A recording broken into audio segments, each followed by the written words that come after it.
पिछले वीडियो में हम क्लास 9th का 6.1 एक्सरसाइज को कवर किए थे। अब इस एक्सरसाइज में हम 6.2 कवर करेंगे। इससे पहले कुछ कॉन्सेप्ट को समझते हैं जिसके आधार पे हम 6.2 को करेंगे। तो पहले है कि दो समांतर रेखा है, दो समांतर रेखा है। मान लीजिए ए और ए बी एक रेखा है और सी डी एक रेखा है।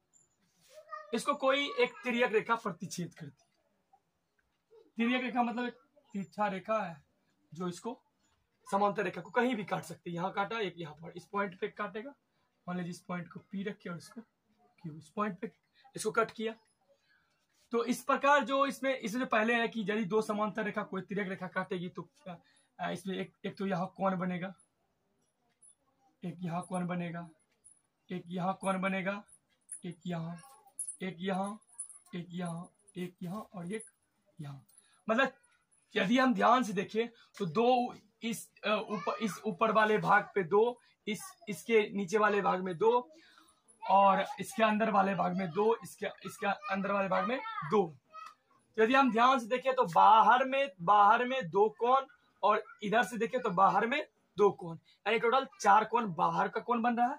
और यदि ध्यान से इसको देखें तो फिर 2 कोण इस अंदर में और 2 कोण इसके अंदर में। तो इसको समझने के लिए हम क्या करते हैं, इसमें काउंटिंग लिख देते हैं 1 2 3 करके। तो 1 2 3 4 5 6 7 8 इस तरह करके हमने इसको काउंटिंग लिख दिया क्योंकि कोण लिखने में हमको आसानी हो। अब इसको हम एक एक करके समझते हैं। तो पहले दो समांतर रेखा है, उसको कोई तिर्यक रेखा प्रतिच्छेद कर रही है। जब कोई दो समांतर रेखा को कोई एक तिर्यक रेखा प्रतिच्छेद करे तो क्या क्या हो सकता है उसको देखते हैं। तो पहले हम लिखते हैं कि बाहर वाला जो कोण है, तो बाहर वाला कोण कौन कौन है। यदि हम बाह्य कोण का बात करें, बाह्य कोण एक्सटीरियर एंगल का बात करें तो कौन कौन है इसमें ध्यान से देखिए। तो 1 है और 4 है, सॉरी 1 है और 2 है और इधर क्या है 8 है और 7 है। एक 8 है और एक मेरा 7 है। अब फिर हम यदि अंतः का बात करें, अंतः यानी अंदर वाला कोण का बात करें, अंतः कोण का बात करें तो अंदर का कोण जो है, एक तो मेरा कोण बन रहा है, एक 3 बन रहा है, एक 4 बन रहा है, एक 5 बन रहा है, एक 6 बन रहा है। यानी कि 4 कोण बाहर में बन रहा है और 4 कोण अंदर में बन रहा है। तो 4 कोण, 2 कोण नीचे और 2 कोण ऊपर, यानी कि 4 कोण बाहर में बना और 4 कोण अंदर में बना। कहता है जब दो समांतर रेखाओं को कोई तिर्यक रेखा प्रतिच्छेद करे तो इस प्रकार बने संगत कोण। पहला संगत कोण क्या होते हैं, बराबर होते हैं। संगत कोण क्या होते हैं, बराबर होते हैं। संगत कोण बराबर होते हैं। संगत कोण बराबर होते हैं इसका मतलब क्या हुआ, क्रॉसपॉन्डिंग एंगल बराबर होते हैं। अब देखते हैं क्रॉसपॉन्डिंग एंगल बोलेंगे कि इसमें किसको। तो क्रॉसपॉन्डिंग यदि आप इस एंगल को देखिए, 1 और कोण 6 को, तो कोण 1 और कोण 6 ये है संगत कोण। कोण 1 और कोण 6 यानी कि एक मेरा बाह्य कोण, एक मेरा अंदर का कोण और एक ही और का होना चाहिए। साइड क्या है, एक ही और का है तो कोण 1 के बराबर कोण 6 हो गया। ये मेरा क्या हो गया, संगत कोण, क्रॉसपॉन्डिंग एंगल। तो क्रॉसपॉन्डिंग एंगल पहला बराबर होता है, यानी कि यदि कोई दो समांतर रेखा कोई तिर्यक रेखा काटे तो क्या होता है, क्रॉसपॉन्डिंग एंगल बराबर, यानी कि संगत कोण बराबर होते हैं। कोण 1 बराबर कोण 6। अब फिर उधर भी देखिए उस साइड में, तो कोण 2 और कोण 5, कोण 2 बराबर कोण 5। फिर आप ध्यान से देखिए, ये तो मेरा इस टर्मोलॉजी से बना। अब देखिए दूसरा, आप 4 के बराबर कौन है 8, तो हम लिखेंगे कोण 4 बराबर कोण 8। फिर आप टर्म देखिए, कोण 3 बराबर कोण 7, कोण 3 बराबर कोण 7। ये हुआ यदि कोई दो समांतर रेखाओं को कोई तिर्यक रेखा प्रतिच्छेद करे तो पहला क्या होता है, संगत कोण बराबर होता है। तो हमने देखा संगत कोण कहां कहां बन रहा है, तो उसको हमने देखा पहले। अब फिर दूसरा बोलता है, इसमें अब विगृत दिया है, उसके आधार पर हम एक ही में कवर करते हैं। फिर बोलता है कि एकांतर कोण, एकांतर अंतः कोण, एकांतर अंतः कोण बराबर होते हैं। एकांतर अंतः कोण बराबर होते हैं। अब आप ध्यान देखिए, एकांतर अंतःकोण क्या होते हैं? बराबर होते हैं जब दो समांतर रेखा कोई त्रिज्यक रेखा प्रतिच्छेद करे। अब हम देखते हैं कि एकांतर मतलब क्या? क्रॉस में हो, कोना कोनी हो, और क्या हो? अंदर में अंत हो, मतलब अंदर वाला। तो आप ध्यान से देखिए, को कॉर्नर में हो वो तो ठीक है, और क्या हो? अंदर में भी हो। तो कोण 4 और कोण 5। अब कोण 4 और 5 को देखिए ध्यान से, एक तो कोना कोनी है और अंदर में भी ये कोण है, इसको बोलेंगे एकांतर अंतःकोण, यानी अल्टरनेटिव इंटरनल कोण, अल्टरनेटिव इंटरनल इंटीरियर कोण। तो अब क्या लिखेंगे हम? कोण 4 बराबर कोण 5, कोण 4 बराबर कोण 5 और कोण 3 बराबर कोण 6। ये हो गया। अब लिख लिया हम एकांतर अंतःकोण। तो ये तो मेरा एकांतर अंतःकोण। अब एकांतर बाह्यकोण का भी बात करेंगे। एकांतर बाह्यकोण को देखते हैं। तो एकांतर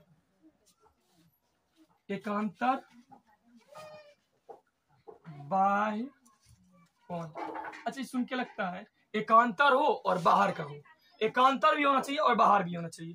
तो एकांतर कोण क्या होते हैं? बराबर होते हैं। तो एकांतर कोण कौन हो जाएगा? एक तो बाहर का पहले कोण लेंगे, पहले बाहर के कोण लिए 1, किसके बराबर हो जाएगा? 7 के। तो कोण 1 बराबर कोण 7। फिर दूसरा टर्म देखिए, इसी तरह इसका लेना इंटर, तो एक्सटीरियर अल्टरनेटिव भी होना चाहिए और एक्सटीरियर होना चाहिए, बाहर का होना चाहिए। तो कोण 2 के बराबर कोण 8, कोण 2 बराबर कोण 8 के। तो ये हो गया मेरा कोण 2 के बराबर कोण 8। तो ये हम पहले क्या देखें कि दो समांतर रेखा है और इसको कोई त्रिज्यक रेखा प्रतिच्छेद करे, तो पहले देखे संगत कोण बराबर होते हैं, फिर देखिए एकांतर अंतःकोण बराबर होते हैं, फिर देखिए एकांतर बाह्य कोण बराबर होते हैं। इसमें एक और टर्म है कि एक ही ओर के अंतःकोण संपूरक होते हैं। एक ही ओर के, यानी कि एक ही ओर के अंतःकोण संपूरक होते हैं। तो एक ही ओर के अंतःकोण क्या हुआ? एक ही ओर के, यानी कोण क्या होना चाहिए? एक ही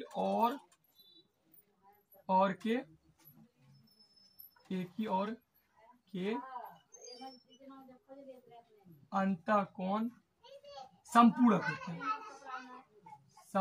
संपूरक बोले तो 180 डिग्री, यानी कि आप देखिए एक ही ओर का हो और अंतःकोण हो, एक ही ओर का होना चाहिए और अंदर का कोण होना चाहिए, दोनों मिलकर कितना हो जाएगा? यानी कि संपूरक होगा। तो संपूरक का मतलब होता है 180 डिग्री। आप देखिए एक ही ओर का और होना क्या चाहिए? अंतःकोण। तो कोण 4 और कोण 6, कोण 4 और कोण 6 बराबर कितना? 180 डिग्री। ये हो गया मेरा पहला। अब दूसरा देखिए आप, फिर कोण 3 और कोण 5, कोण 3 जोड़ कोण 5 बराबर 180 डिग्री। तो ये हो गया मेरा क्या? ये हो गया मेरा एक ही ओर के अंतःकोण संपूरक होते हैं। संपूरक करने का मतलब 180 डिग्री। तो ये है मेरा पहले बेसिक, जो कि हम इसी के आधार पे हम 6.2 को सारे सवाल को बनाएंगे। अब देखेंगे 6.1 का एक एक करके सवाल देखेंगे। क्वेश्चन नंबर 1 को देखेंगे इसके बाद। अब देखते हैं क्वेश्चन नंबर 1 एक्सरसाइज 6.2 का।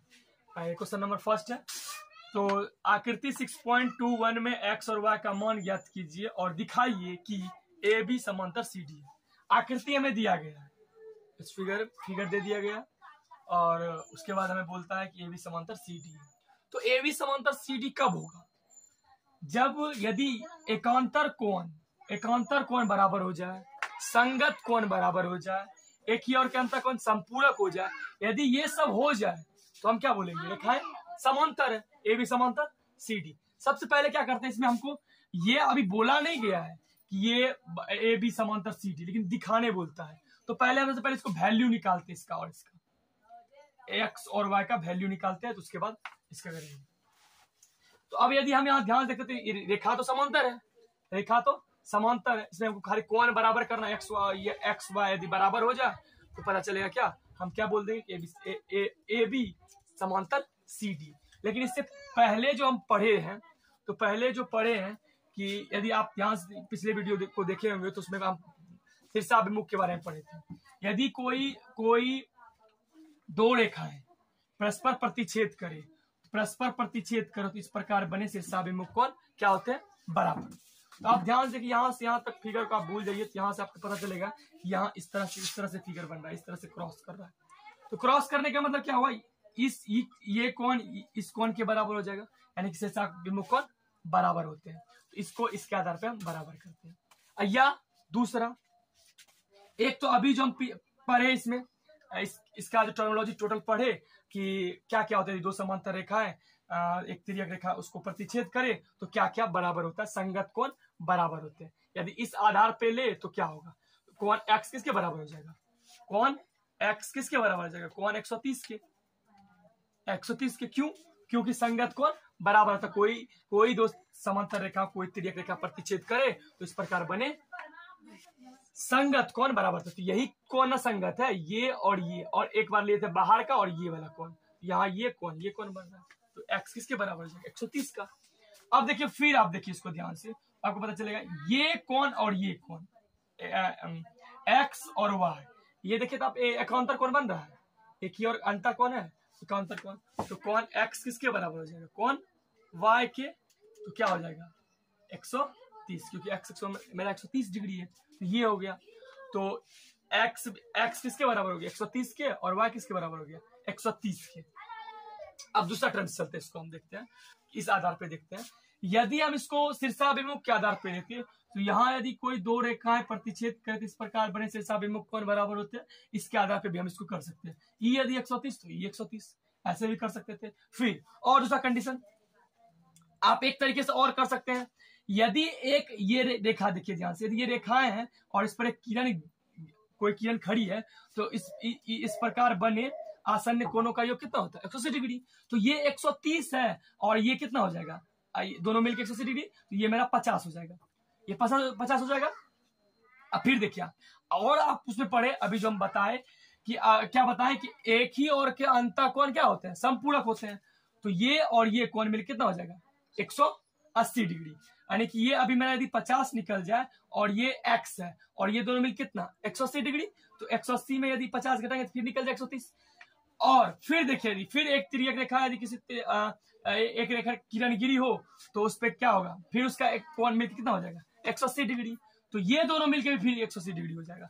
यानी आप किसी आधार पे लीजिएगा तो इसका आप वैल्यू निकाल सकते हैं। बहुत टर्मिनोलॉजी है आपके पास, किसी आधार पे आप इसको प्रूफ कर सकते हैं। इसके बाद हम देखेंगे इसका, और इसी के आधार पे क्या कर सकते हैं, यदि मेरा x और y क्या हो गया, कोण x बराबर क्या आगे निकल गया कोण y, तो इसी के आधार पे क्या कर सकते हैं AB समांतर CD, इससे क्या कर सकते हैं AB समांतर CD। ये पहला एक सवाल हुआ। अब दूसरा देखते हैं, अब देखते हैं क्वेश्चन नंबर 2 6.2 का। तो आकृति 6.1 में यदि AB समांतर CD समांतर EF और y अनुपात z बराबर 3:7 है तो x का मान ज्ञात कीजिए। तो सवाल में क्या दिया गया, हमें एक आकृति दिया गया है, गिवन है आकृति, और इसमें कहता है AB समांतर है CD के और CD समांतर है EF के। तो x और y और z तीन कोण है, इसमें कि y और z का रेशियो दिया है हमें 3:7, तो रेशियो दिया है। उसके बाद तो वैल्यू हमें फाइंड करना है किसका, x का वैल्यू फाइंड करना है। तो आपको पहले हम जानते हैं कि इसमें यदि कोई दो रेखा समांतर हो तो इस प्रकार बने एकांतर कोण, संगत कोण, एक ही और का अंतर कोण, संपूर्ण, मतलब ये सब सारा प्रोसेस पता है। अब इसका हम यूज करके यहाँ इस सवाल को सॉल्व करते हैं। सबसे पहले हम देखते हैं कि आपको पता होगा कि हम एक ही और के अंतर कोण क्या होते हैं, समपूरक। तो कोण x और y मिलकर कितना हो जाएगा 180 डिग्री। तो फर्स्ट में हम लिखते हैं कोण x प्लस कोण y, कोण x प्लस कोण y बराबर 180 डिग्री का है। एक ही और के अंतर कोण, एक ही और के अंतर कोण क्या होते हैं, समपूरक होते हैं, समपूरक होते हैं, ये हम देख चुके हैं। यानी कि कोण x प्लस कोण y बराबर कितना 180 डिग्री, ये हमें पता है। अब हम देखते हैं हम रिलेशन किसका दिया है, y और z का। y और z का रिलेशन लेने के क्या करते हैं उसको थोड़ा सा हम देखते हैं। आप देखिए, यदि यहाँ कोई कोण हमें गिवन नहीं है, आपको पता होगा z किसके बराबर होगा, इस कोण के बराबर हो सकता है, इस कोण के बराबर z हो सकता है कि संगत कोण क्या होते हैं बराबर, ये तो एक ही और के अंतर कोण होता है जो संपूरक होता है। और यहाँ यदि हम कुछ मान ले, यहाँ जो कोण होगा इसके बराबर हो जाएगा y के, और इस कोण को हम मान लेते हैं, मान लीजिए कुछ मान ले, यदि हमें x y दिया तो यहाँ हम मान लेते हैं A, कैपिटल A मान ली। अब हम लिखते हैं कोण y प्लस कोण ए बराबर 180 डिग्री। किससे हम रैखिक। देखिए एक रेखा है और इस पर कोई किरण खड़ी है, इस प्रकार बने आसन्न कोण का योग कितना होगा 180 डिग्री। तो कोण y प्लस ए बराबर कितना 180 डिग्री। तो इसमें अब आप इसको हम रहने देते हैं। अब नेक्स्ट आप ध्यान दीजिए, तो कोण ए किसके बराबर हो जाएगा, जेड के बराबर होगा। कहा है कि संगत कोण क्या होते हैं, बराबर होते हैं। यहाँ ध्यान देखिए, हम जब वहां बता रहे थे आपको पता होगा कि ये कोण इस कोण के यदि बराबर होता है इसको बोलते हैं हम संगत कोण। ये क्या है मेरा संगत कोण। संगत कोण क्या होता है, बराबर होता है। अब हम देखते हैं इसको, यानी कि कोण ए बराबर कोण जेड, कोण ए बराबर कोण जेड कैसे, संगत कोण बराबर होते हैं। तो अब ए के बदले हम क्या यूज कर सकते हैं, जेड।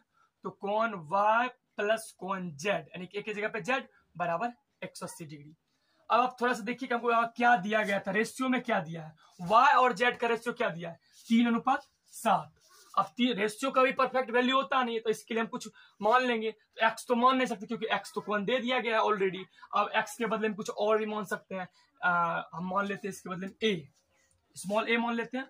तो रेशियो में क्या हो जाएगा, y अनुपात z का रेशियो क्या हो जाएगा 3a अनुपात 7a।